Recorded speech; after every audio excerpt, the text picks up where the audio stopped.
This channel here is dedicated to pointing out things in music videos and on the news and events that happen daily that where I see Babylon, I like to point her out. And I want to keep the videos on this channel very short, and I don't want to get into a lot of detail about things on this channel. So with that said, this was originally meant to be a quick video, but after mulling it over, I saw an opportunity to put something out there specifically aimed at revealing the Scarlet Woman. And this singer here in this music video, Bebe, or yeah, I believe her name is Bebe Rexha, or maybe I should call her Baba, as in Babylon. You know, that's what the guys like Aleister Crowley likes to call her,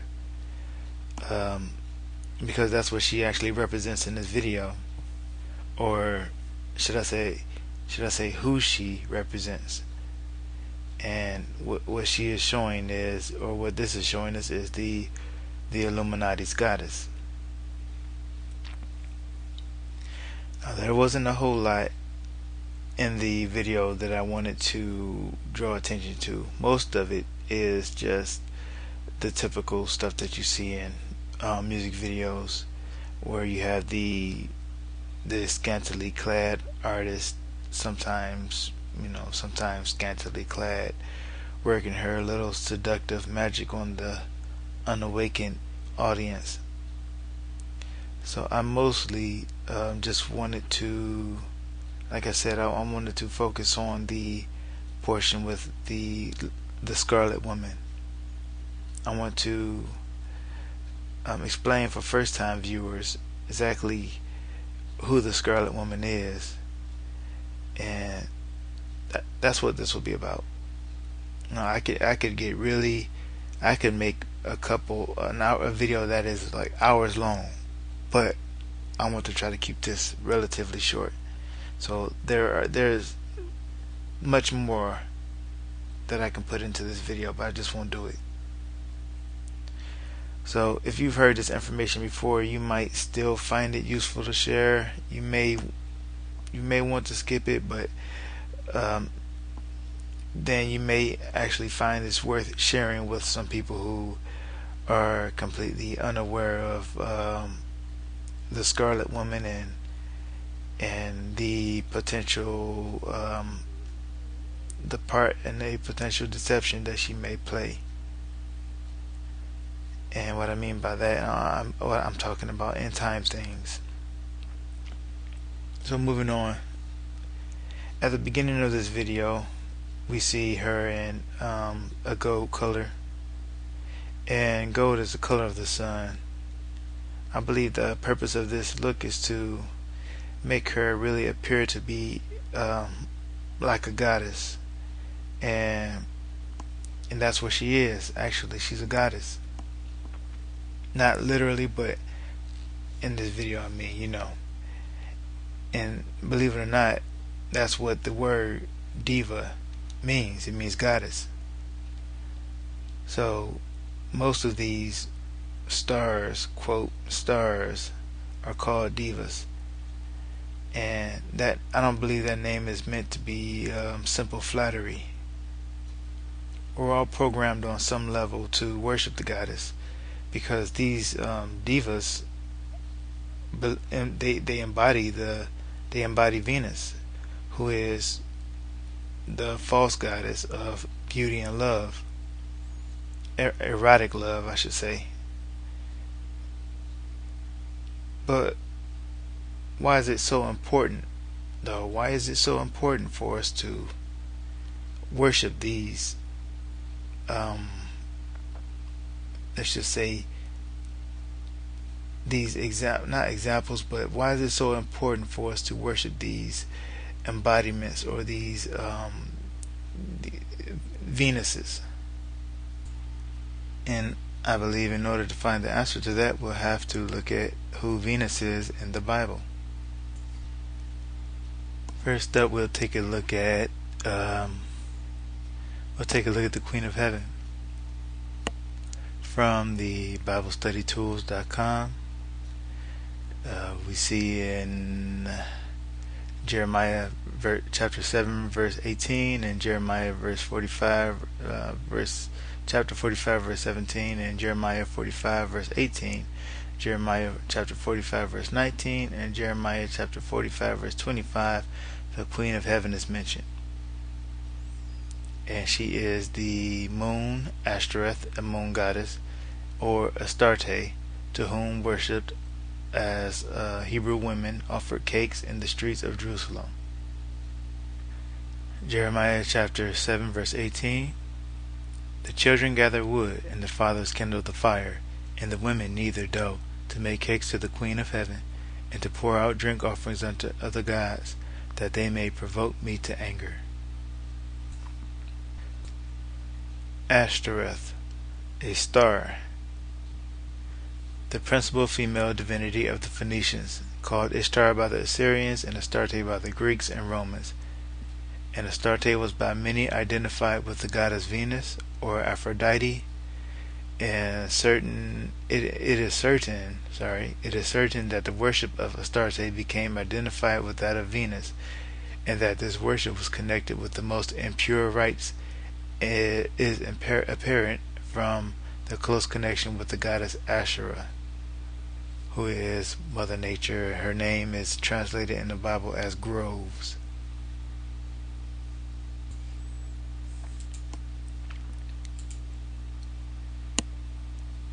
Moving on to the next one, Wikipedia.org, Wiki Phosphorus Morning Star.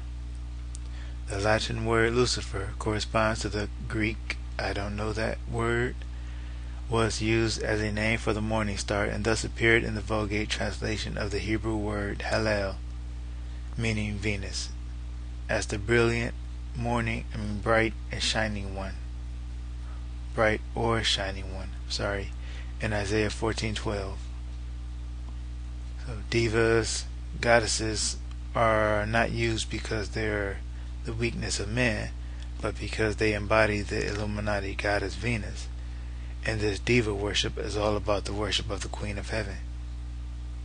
I bring that point up because I often see the comment made that, quote, Satan uses women because women have a certain sway over men. But I believe it's more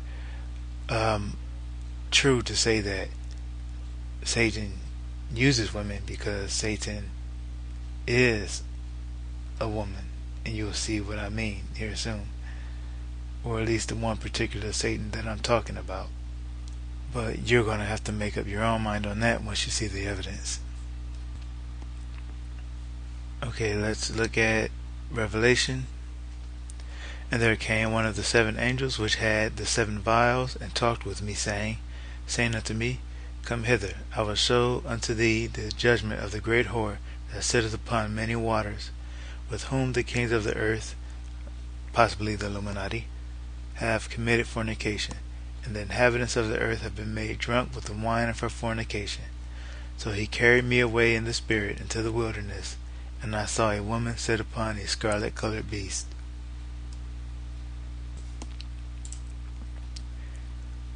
And the woman was arrayed in purple and scarlet color, and decked with gold and precious stones and pearls, having a golden cup in her hand, full of abominations and filthiness of her fornication.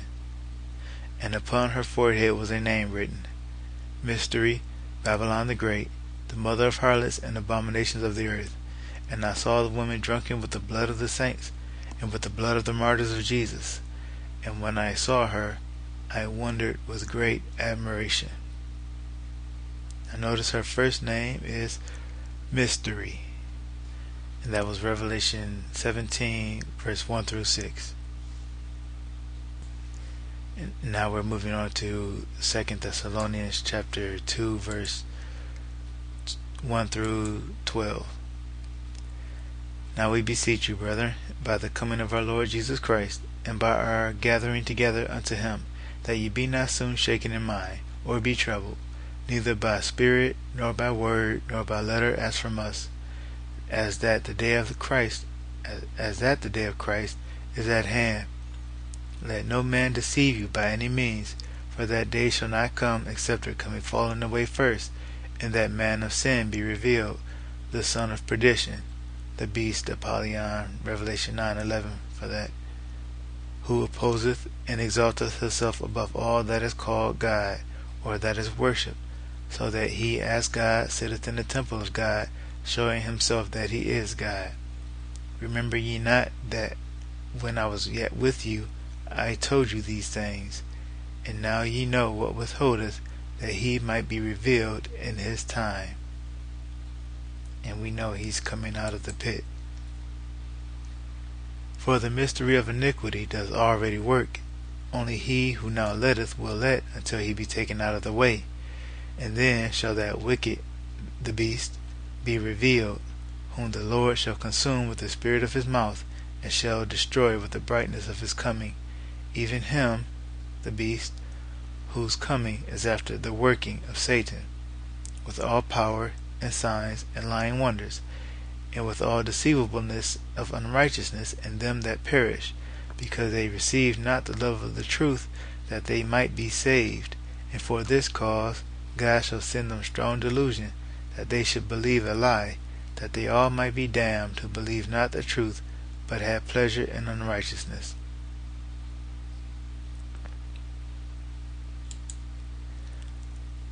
So I wanted you all to notice that the word or the chapter and verse here said that the mystery of iniquity doth already work, and a couple of lines later, and we know that the mystery of iniquity is working to reveal the beast.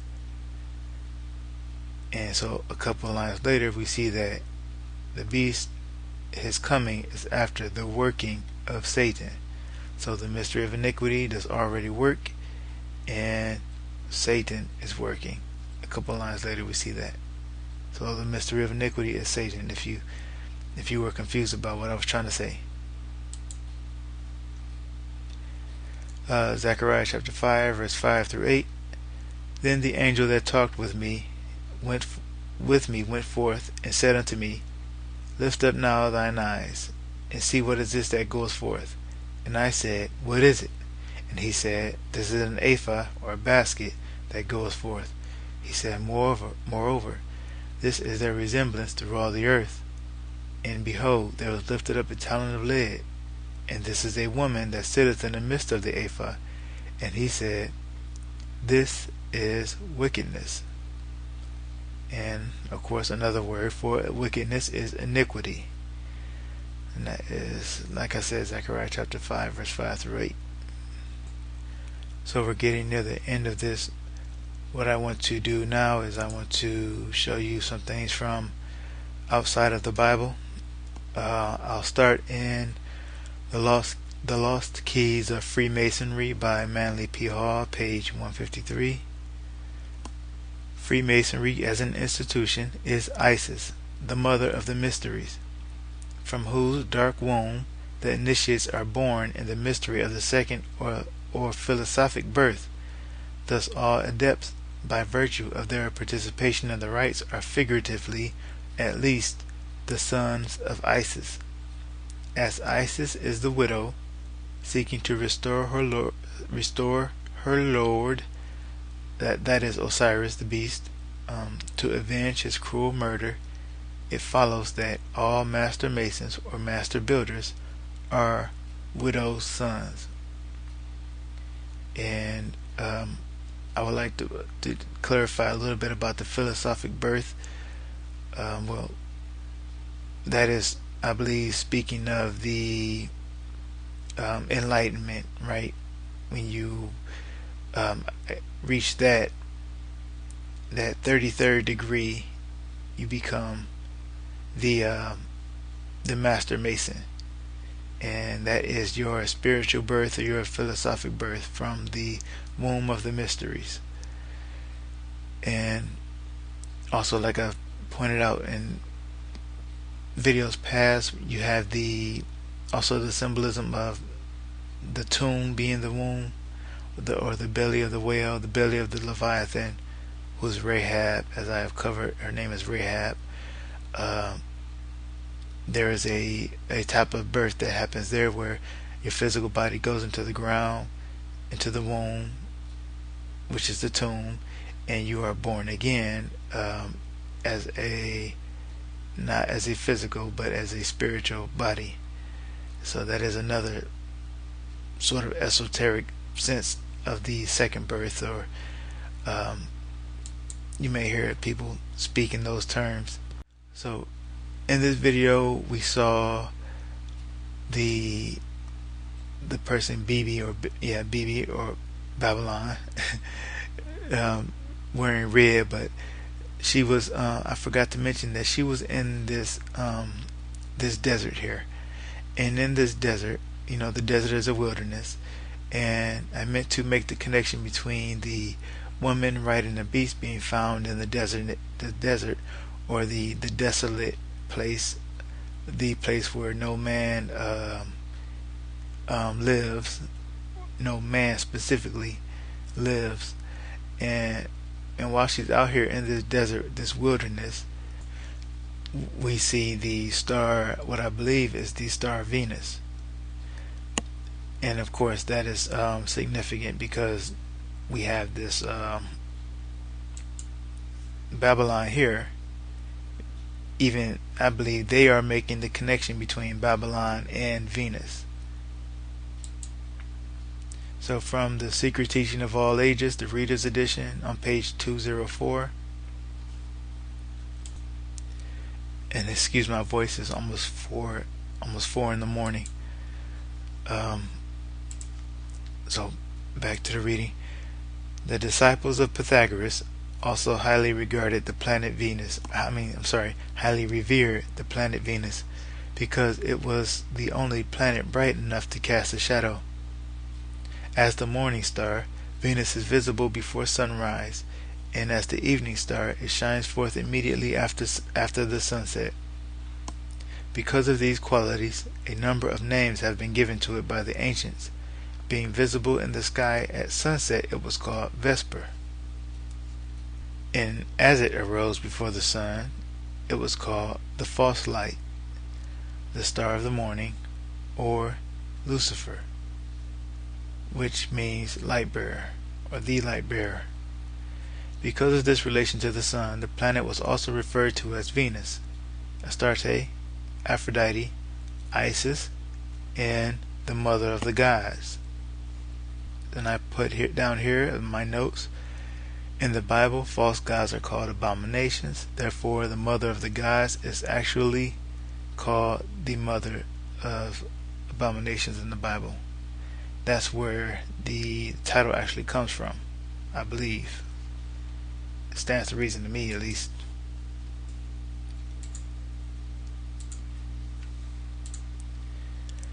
So from Masonic and Occult Symbols Illustrated by Dr. Kathy Burns on page 188, it is interesting to note that Venus also became the goddess of the dog star Sirius.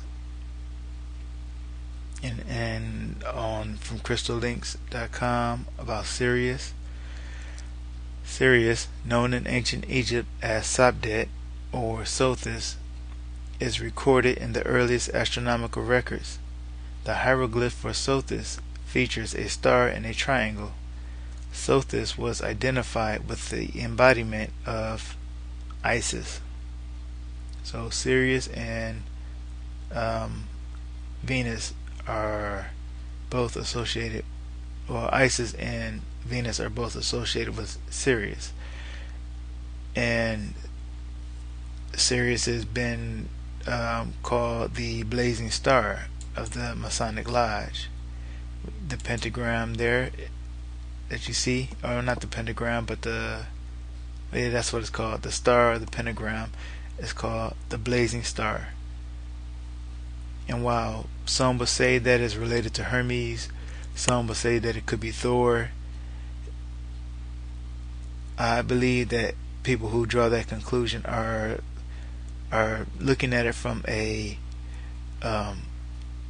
we've all kind of been conditioned, and let's just say brainwashed a little bit into trying to find the masculine in everything we see, because if we're looking for the devil, we're looking for something masculine. We're trying to watch out for the adversary. We want to be aware of the adversary's devices.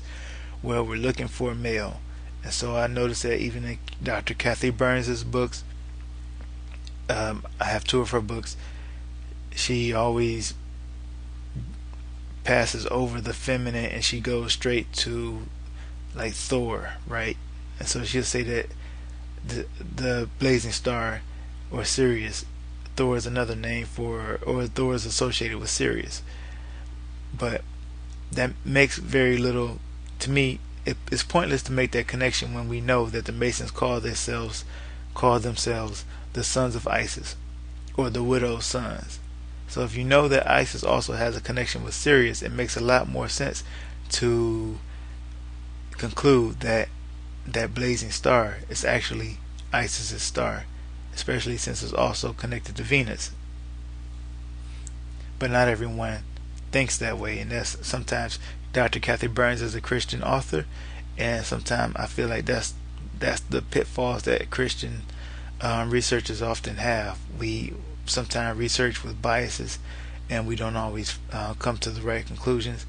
And I try not to get into that. I try not to have a confirmation bias myself, but I notice that a lot of Christian researchers do that. So sometimes I have to go with the pagan resources, and they're often more truthful than the Christian researchers are, because they just don't have that bias. But anyway, we're just about done here. I have some notes here saying, or quotes from the scriptures. I quoted 2 Thessalonians chapter 2 verse 7 through 9. The mystery of iniquity doth already work, the working of Satan. I hope you see that connection there. And from Revelation chapter 17:5, and upon her forehead was a name written, Mystery. That's her first name, comma, stop, Babylon the Great, comma, stop. And in Zechariah chapter 5 verse 7 through 8, and this is a woman that sitteth in the midst of the ephod, and he said, this is wickedness. And another word for wickedness is iniquity. So the woman is mystery, she is iniquity, or wickedness. She is the mystery of iniquity. She works, and so does Satan. I believe they are the same. So the Scarlet Woman, in conclusion, the Scarlet Woman is literally named Lucifer, because Lucifer is another name for Venus. She is Isis, the mother of the mysteries, the mother of the gods, or as the Bible will call her, the mother of abominations. She is the patron deity of the temple prostitutes and fertility cults. Ishtar and her fertility cults, right? Everyone knows Ishtar and the Easter, not the Easter bunny. I mean, Ishtar bunny, or the Easter bunny, the Playboy bunny, and the so therefore she is the mother of harlots. And Isis works to release her husband Osiris, who is Apollyon, or the beast, the son of perdition. Perdition means destruction. Apollyon, destroyer, from the bottomless pit. So there you have it. I hope that clears up any confusion people might have. I know there's a lot of different ways that people see the Scarlet Woman. This is my 2 cents. Now that you've seen what I think, you can draw your own conclusion. Am I crazy? Am I what?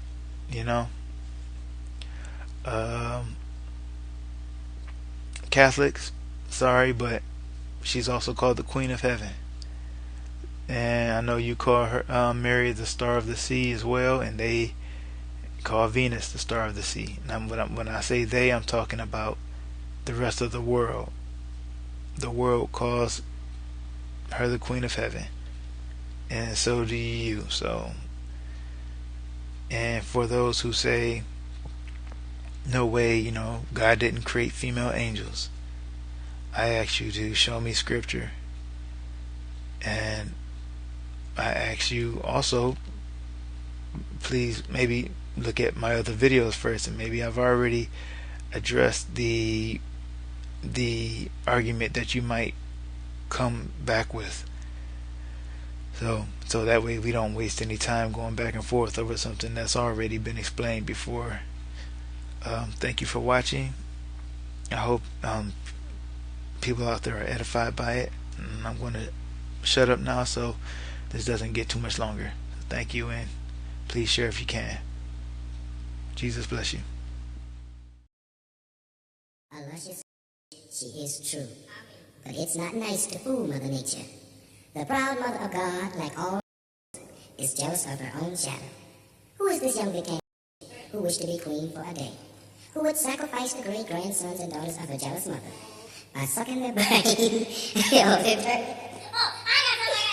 now, goddamn. Come on, can you punch me in or something? Come on, let me finish this. What's the time? You know how to tickle me, man. Don't do that. Okay, don't say that. I'm just be really serious. It's a gross. Okay, come on, man. Go back in there. Come on. Go back in there. Unless she is true, but it's not nice to fool Mother Nature. The proud mother of God, like all, is jealous of her own shadow.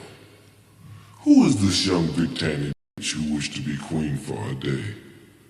Who would sacrifice the great-grandsons and daughters of her jealous mother by sucking their brain until their ability to think was amputated, by pimping their instincts until they were fat, horny, and strung out, in her neurotic attempt to be queen of the universe?